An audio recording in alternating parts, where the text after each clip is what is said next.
Sinabi ko, ikaw ng bakit? Talaga, gusto mo kumain kasi walang problema. Kasi may nababalik kayo, no?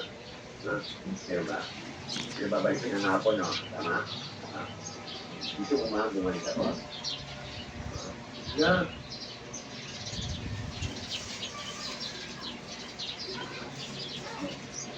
Yun nga, mag-join kayo ulit sa magbibigay sa inyo ng assessment. Siguro, 3 o'clock. Kasi by 3 o'clock siguro,